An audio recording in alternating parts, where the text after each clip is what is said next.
Welcome to my class of operating system. Today we will learn about secondary storage structure. First of all, let me clear the idea related to primary memory devices and secondary memory. Primary memory has a limited storage capacity, whereas secondary memory structures or these devices overcome this limitation by providing permanent storage of data and in bulk quantity. They are also termed as external memory devices. In this, we will learn the internal data structures used by operating system to implement these interfaces.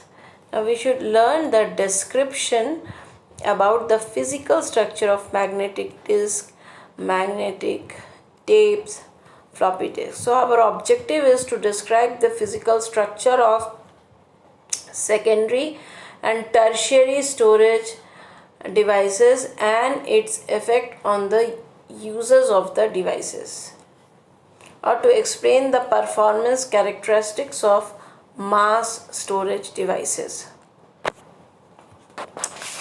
These are the two types of storage. One is random access, then there is serial access storage. Under serial, these are three types of storage. One is random access, second is serial access storage. Example is magnetic tapes. Third one is direct access storage. Example is magnetic disks. What are the kinds of devices? Broadly, there are two types of devices. One is character device, another is block device. Now let us learn about magnetic tapes. Magnetic tapes are long tape coated with magnetic material and they consist of 9 tracks. These tapes were used as an early secondary storage medium. Although it is relatively permanent and can hold large quantities of data, its access time is slow compared with that of main memory and magnetic disk. In addition, random access to magnetic tape is about 1,000 times slower than random access to memory disk. So tapes are not very useful for secondary storage. Tapes are used mainly for backup, for storage of infrequently used information, and as a medium for transferring information from one state to another.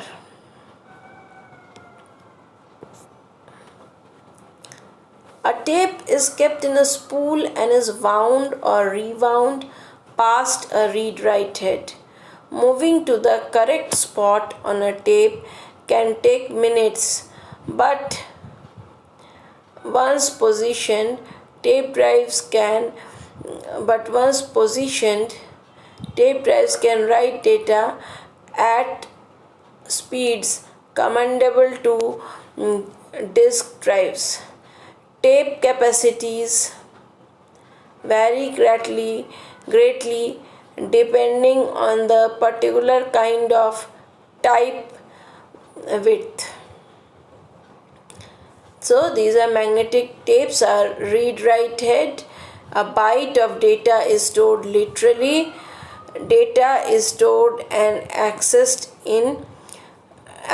as records. Now we go to floppy disk. First of all, let me explain what is a floppy disk.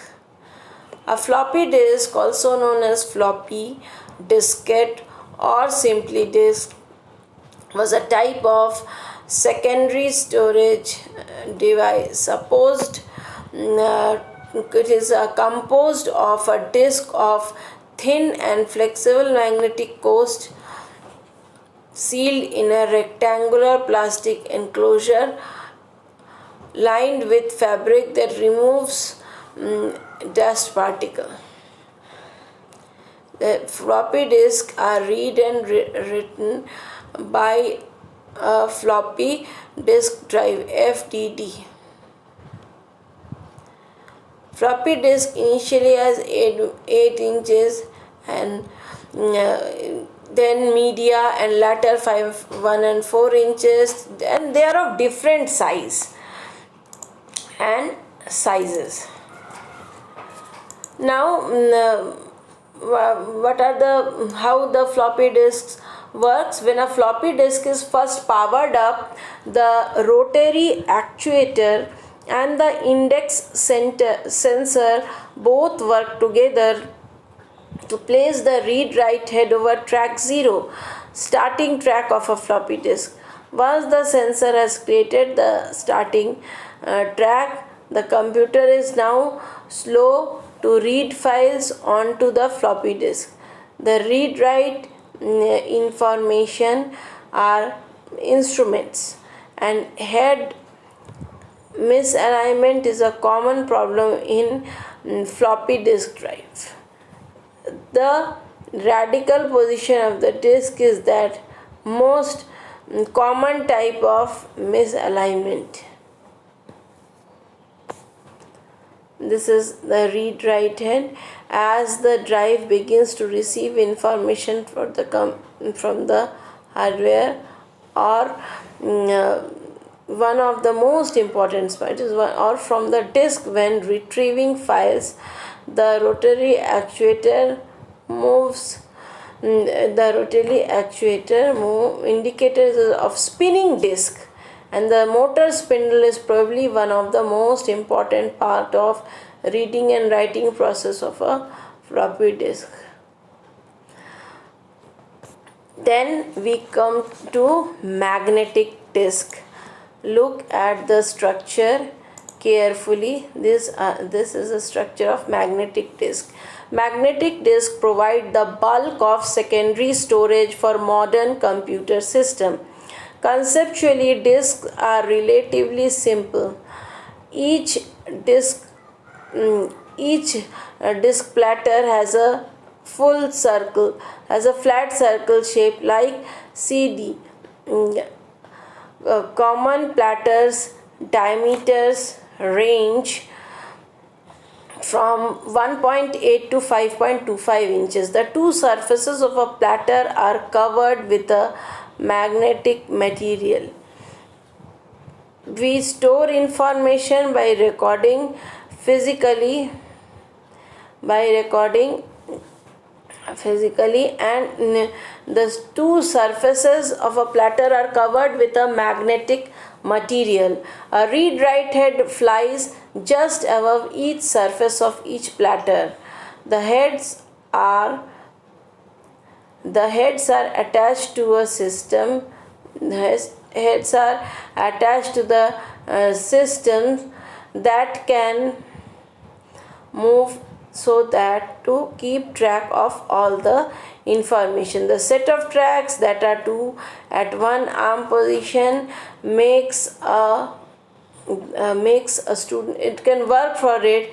Then there may be thousands of concentric circle. There may be thousands of concentric circle in a disk drive, and each track may contain hundred of sector. The sector of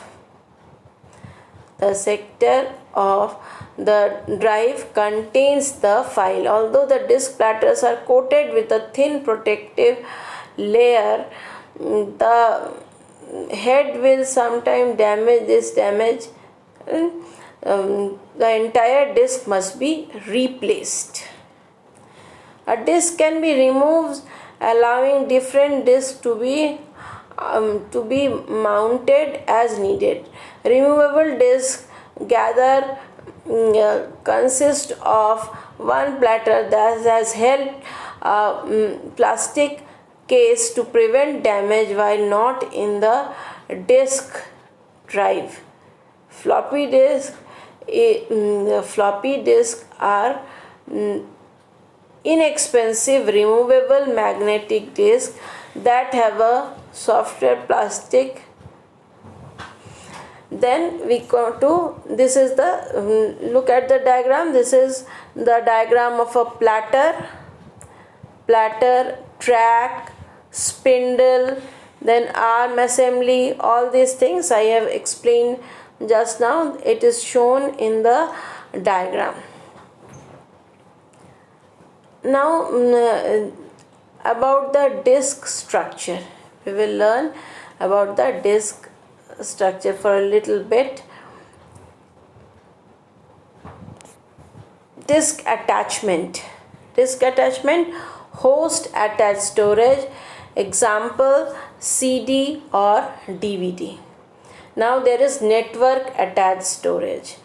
Network attached storage, NAS device is a special purpose stereo storage system that is accessed remotely over a data network.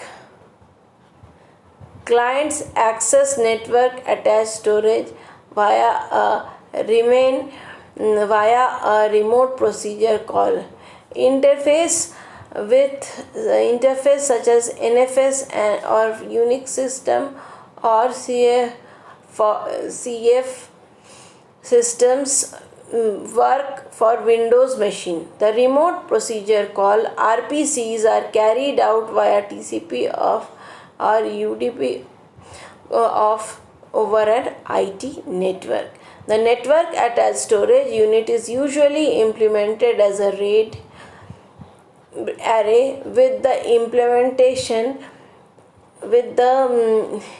implementation as a RAD array with the software that implements the RPC.